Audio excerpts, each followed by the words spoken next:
All right, today we have another lovely Gibson to demo for you. This is a 2013 Gibson Les Paul Custom Lite.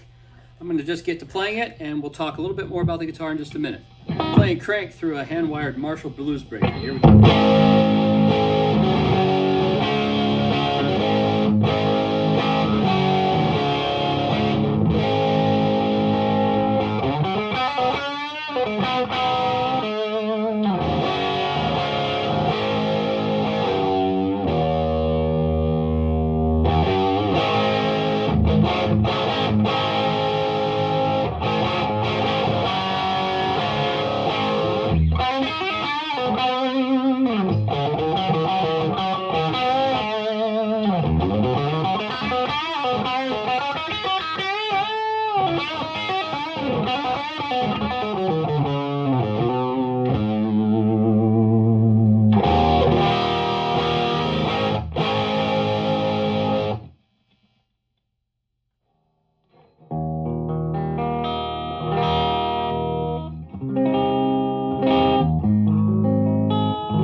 Alright, so there's a quick taste of the sounds in this guy.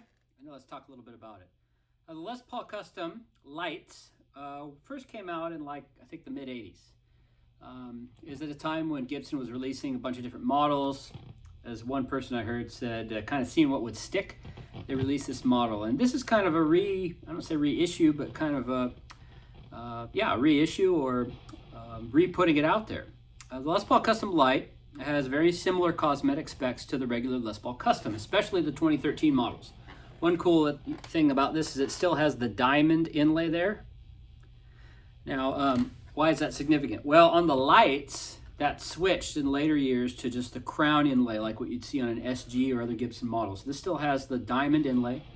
And in 2013, I think they only made like 250 of these. So they were so popular, they sold out right away, they re-released the model.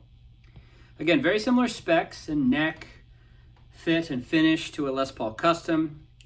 Gibson pickups, tailpiece, and everything. So in many respects, it looks very much like it. So what's different?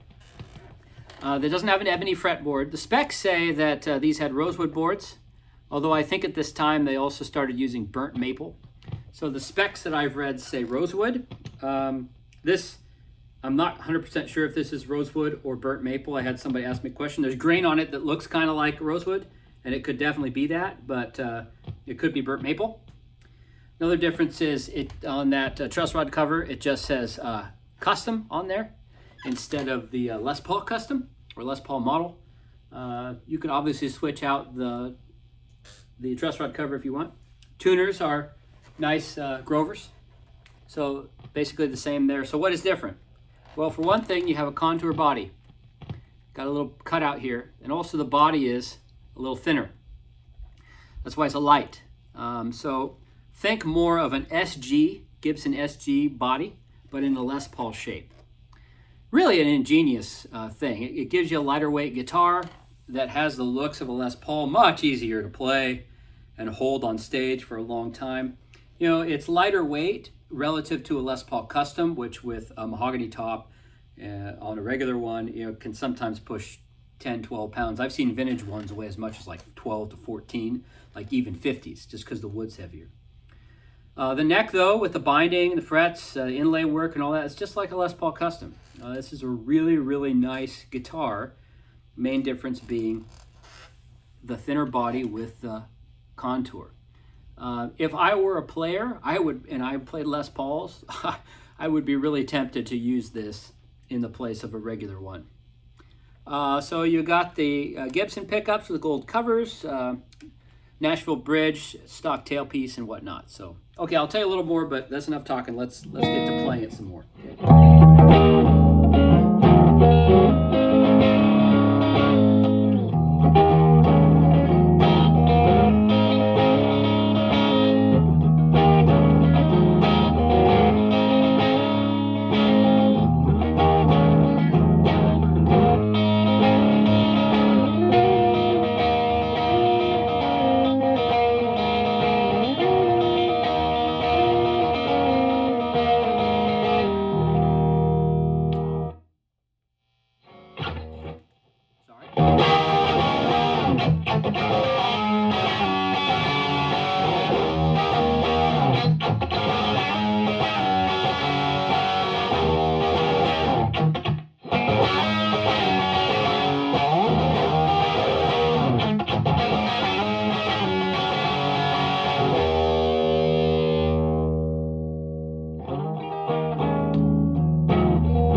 just kind of noodling around here with my favorite stuff like I always do.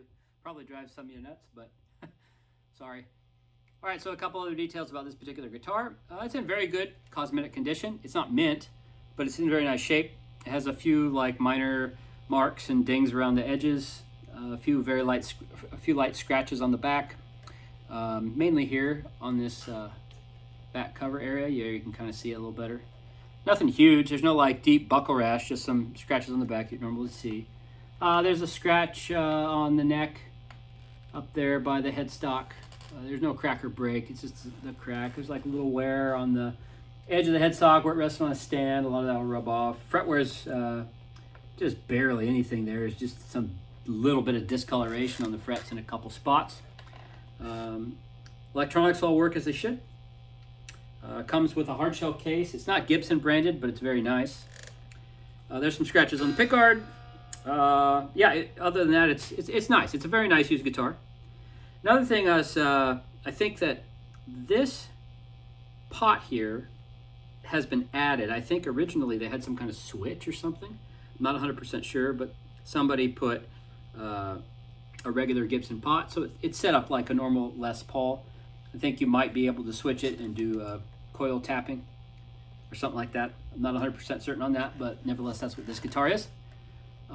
Pretty minor other than that. A couple screws on the back plate are not original, so these two are. Those two are replaced.